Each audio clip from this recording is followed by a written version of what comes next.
Hello everybody, Thomas Fleming here. I am in a swing. As you know, I like to find them. The wind's blowing, so hopefully my microphone will help cover up some of that. It doesn't 100%, but it's better than me speaking across the gap. Well, as I look around, it's hard to believe that we're on the edge of the end of the world. Like we were told in the days of Noah. People are just going around having fun, going to businesses and working, getting married, giving in marriage. Most of these people have no idea. And you can talk to a lot of them. I am in Georgia. This is the part of the Bible Belt. So a lot of the people here, they were raised in church.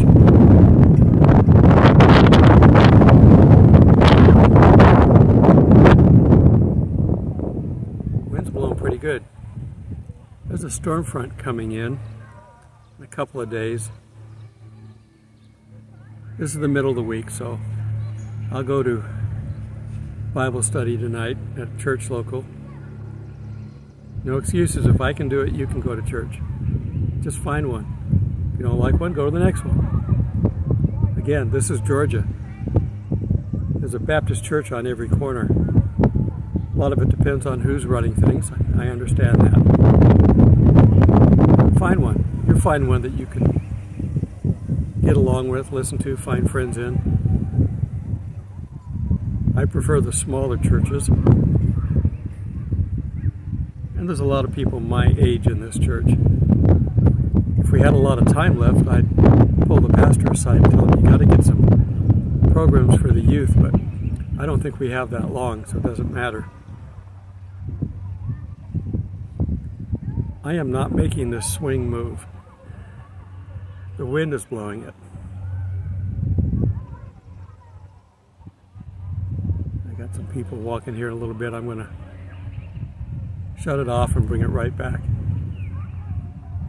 Again, I can't get people's faces in here because then I got to get their permission to use their faces, which the rest of the world doesn't do. China's got everybody's face. They've got TikTok and they've got access to all the other social media sites. Everybody's face is up there and it belongs to the site. They can freely use it. I'm back. I never know when I say hi to somebody if I'm going to get a chance to do any talking about God. You never know. If you don't start the conversation with something like a hello, you can't go to the next step.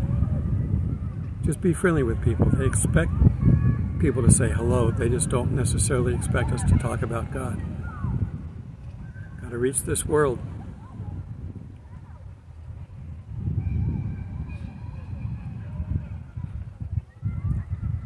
Again, I'm just watching all these people, and the kids are all having fun. They're running around making noise, which is typical for the young ones. People are out sunbathing.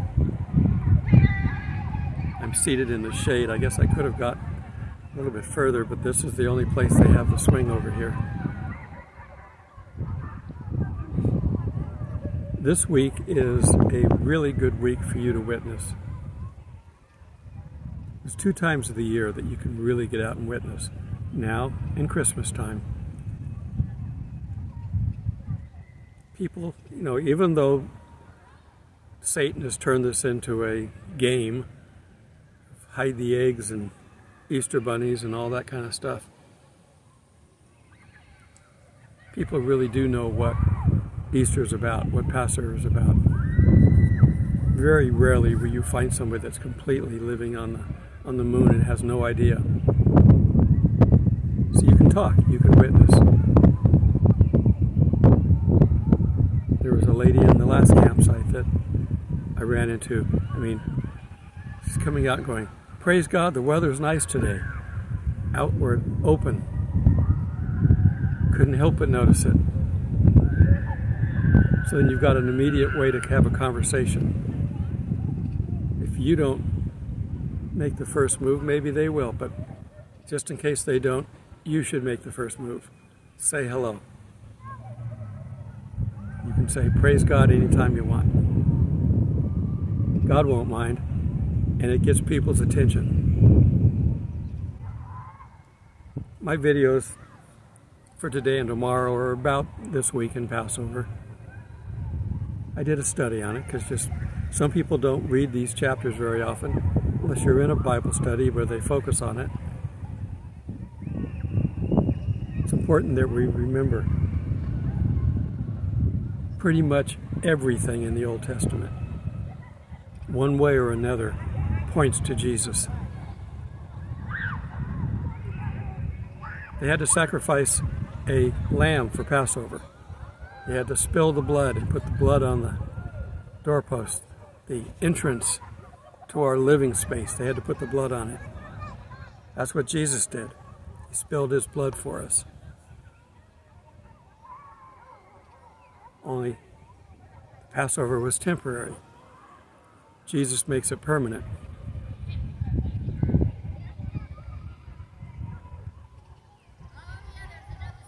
He died for us. Got more people coming, so I'm going to take another break. It's a busy park. My camera might be moved a little bit. That's the perfect example of why I like to be able to sit out like this in a crowded place. I stop the camera and I talk for a little bit. Passed out another card for the website, for YouTube, and we got to talk about God for a little bit. You just got to put yourself out there. Don't worry, God will bring people to you. These are people walking to, it looks like a mother, a daughter, and a granddaughter walking by, and they came and looked at the setup I've got here. Don't put your light under a bushel. Put it out there for everybody to see. I hope you don't get dizzy watching me go around. I'm not making this happen. The wind is blowing. And I've shown you these seats here before. I'm back at a usual park that I'm at. I'm going to be doing that until my son gets back, because I don't want to be too far from where he's going to want to need to get stuff from the storage unit like I do as well. You can hear the kids in the background. And I got a little bit of it at the end that you'll be able to see. Again, I can't film people, so I could bring paperwork out to be able to do that, but then somebody has to go around and get everybody's signature. And if you miss somebody, you're open to be sued. People will put their face all over social media and then worry about it being on a video like this. I don't know. All right, we got more people coming. It's a busy park. This is a good reason why you could get out this week. There's a lot of people doing this. Back again.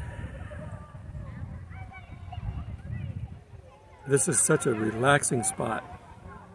If you've been dealing with the stress of the week, you know, God tries to help us with it, but we are still prone to stress. We're prone to being distracted. Best example is Peter. Peter is the only second person, I guess, on the planet to have walked on water. He took a few steps before he started to sink, and it wasn't until he took his eyes off Jesus. Now, I know I have a lake in front of me, but I'm not going to go step out on that. Now, if Jesus were to be here right next to me and I could see him, I'd go out there and walk on the water. But even Peter said, Jesus, if that's you, tell me to come to you, and I'll walk out. He didn't do it on his own. But talk to God on a daily basis like we're doing now, and you can find out things that he wants you to do. And again, like I said, you don't have to go looking for people to talk to. Just get out. You can find people anywhere. I got a car going by. People live along this lake. This used to be a state park, and then they downgraded it to a county park, which didn't take anything away from it. It's just who's responsible. And they use good behavior prisoners to do all the maintenance around here. They do have a camp host. It's a little small. The campsite's a little small. There's probably 30 sites. Unlike some of the other places I go to, they're very large. And it can be very noisy. I have my noise-canceling headphones, which I've got to take apart and clean because something's happened to the noise-canceling part. It's the big headphones, you know, the big ones that wrap around, and the big cushions around the ears. I've had these for quite a number of years. I used to fly a lot, and I would get on an airplane, and over the wing is the safest part of the plane, and it's also the less bumpy. The front goes up and the back goes up, and it goes like this, but over the wings they tend to just move a little bit. So if you're worried about flying, more people get injured in front, and minor stuff over the wings and in the back. But the back is depends on the plane. Again, very bumpy. I put my headphones on, and the engines are right out to the side, and flip the switch on it, can't even hear them. And yet it filters voice noises, so people can still talk to you. The stewardess comes up, what would you like to eat or drink? You can still hear them. Technology is amazing that when we use it right. They're doing their normal stuff in Israel right now. Tonight will start the Passover. And Jews are getting very, very free with going up on the Temple Mount. And the radical Shiites who hate everybody but themselves. They hate, with a passion, everybody but themselves. Go into the Anesca Mosque up there, and if there's other Muslims up there that are peacefully praying, they either kick them out or they lock them in and won't let them out.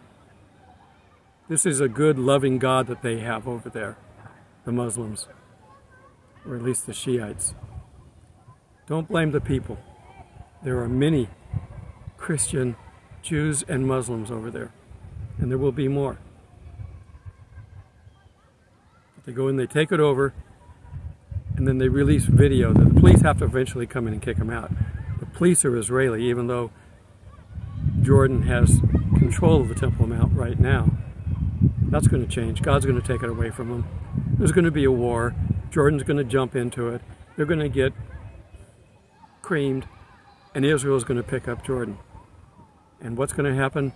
We know that Amman is one of the cities that is going to be laid desolate, along with Damascus and Elam. So there's a bunch of places that look like they're going to get nuked.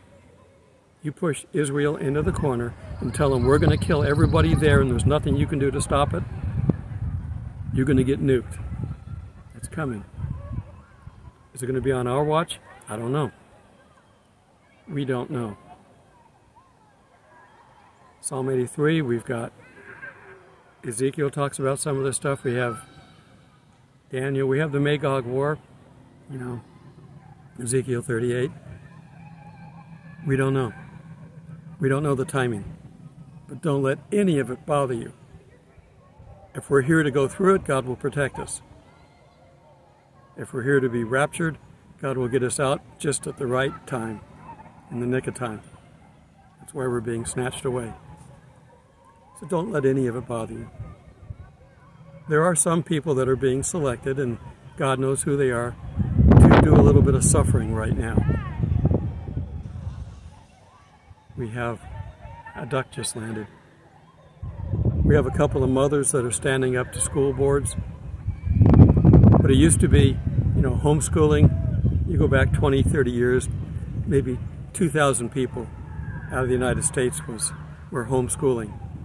The number now is about 5 million who homeschool. Because intelligent people can see what's happening. Our government is going to work for the devil every day, and the unions are working for the devil. That's why I don't want to be a part of a union now. And the strongest union that is the biggest one for corrupting young minds is our school union. Now, if you're a teacher, I'm not picking on you, but your union is working for the devil. So be careful. And then when it gets to the point where they're telling you to do something that's against God, you need a new profession. Be prepared. to change professions if they tell you to do something against God. Allowing drag queens to come into your school and perform? No, don't allow that. Satan is getting more and more bold, if you haven't noticed. We have a Satan Con coming up in Boston. End of this month, I think. I posted a picture of it someplace. We can't stop it, but we can certainly stay outside of it. We still have to reach people that are in it. Jesus had dinner with tax collectors who were notorious for being crooks. They got to keep anything over what the king wanted. So if the king wanted 100 denarii, the tax collectors might collect 200 denarii. But Jesus met with them, talked with them, because they were smart. You can rationalize with people who are smart unless they've been completely taken over and totally drank the Kool-Aid. I don't know how long I've been talking, because this is what, my fourth segment? It's really easy. I just put them together with the editor on here.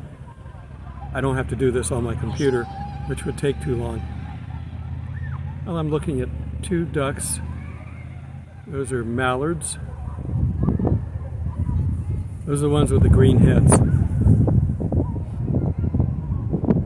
My dad used to run hunting clubs. They would be duck clubs, essentially. And they'd have geese and pheasant and other things, so that if it wasn't that time of year, they'd have other things. So I've seen many, many waterfowl. And they're beautiful to watch, God's creation. The wind is doing crazy things. It's kind of swirling out here on the lake. It's not a tornado, but there's currents in the wind. And I'm looking at these clouds, and the clouds that I'm looking at are going west. Yet there's a storm coming in from the west, going from west to east, which will be here in a couple of days. I'm hoping God knows what He's doing with the storm, that it will be in and out here before we have sunrise service on Sunday. It could be in here Thursday and Friday, tomorrow, Friday, maybe Saturday. It's nowhere here. In fact, like I said, these clouds are going the wrong way. They're going to collide with the other one, and that's probably going to cause some bad weather. We've had a lot of bad weather this year. Now, I can only anecdotally say that it's more than we've had before, or more than we've had in a long time. As a country, we've done some stupid things in the past, and we've paid a price for it. There's some of the timeline people that will go back and go, well, you remember when Katrina destroyed New Orleans? Well, we just got Israel to give up the West Bank, or whatever it was. It says if you are against Israel, God will be against us. That's early on. And yet people don't listen. No land for peace. Every time they've attacked Israel, Israel's gained something. Right after they became a nation, they attacked them. And they won. 67, they attacked them. And they won. So 72 or 73, they attacked them. And they won. This land for peace stuff has done nothing but cause trouble. They've been paying the price in Israel for it. Gaza, they've been launching rockets. They just launched, I think, 15 yesterday and today. The Iron Dome shoots them down, but these are bottle rockets. They're trying to move precision missiles out into these areas. And they're trying to move hypersonic, which means faster than the speed of sound. I don't know that Iron Dome can take them out. And I don't know that their laser-guided defense system is up and running full enough yet. They haven't tested it enough, and they certainly don't have it everywhere. There's enough missiles to completely wipe out Israel, pointed at them right now, courtesy of Iran, Persia. it's going to get down to at some point where not even we will help them. We've got a base in Syria, and that's the only reason we're fighting back. If we didn't have a presence there, we wouldn't help at all. But they just launched some drones at our bases, so we fought back. But there's two ways to fight. You hit me with a missile, I'll hit you with a missile. Tit for tat. So they do it just to be a pest. We do it to counteract being a pest. But they're doing it again because we don't stop them. You've got to go to the point and slap them hard enough that while they get up, they think, that was a stupid thing to do, I'm never going to do that again. But we're not doing that. And Israel doesn't do it either. You know, Israel has the knock bomb. If they're going to bomb a high-rise because Hamas has taken it over as a planning center, they drop a little, I don't know what it is, a bomb or something that goes onto the roof, and it lets off a small charge to let the people know that's in that building, we're about to blow this building to smithereens, get out. That's the way Israel fights. The Shiites, they don't care. The Shiites would love to take every Jewish head, cut it off, stick it on a spike, and completely surround their country. That's the barbarians that they are. God's going to deal with them. They're the #1 instigator of terror in the world. All right, I'm probably over my time because of all the time jumps that I've done, so let me wrap this up. Get close to God this week. You're going to need the strength for what's coming. And you can be outward and open in public, and people won't care. Most people. Till we meet in the clouds. Soon, I hope. It's spring break. Kids are out of school. They're at the park here. People are all out here. They're on the beach. Yeah, it's a lake beach and it's man-made, but it's still a beach. I'm far enough away that I can take pictures.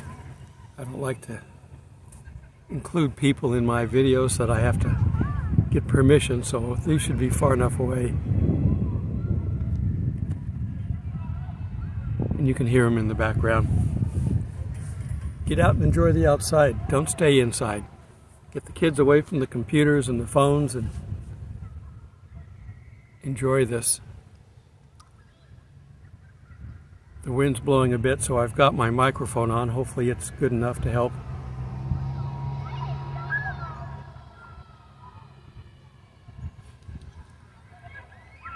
And where I'm camping is fairly full,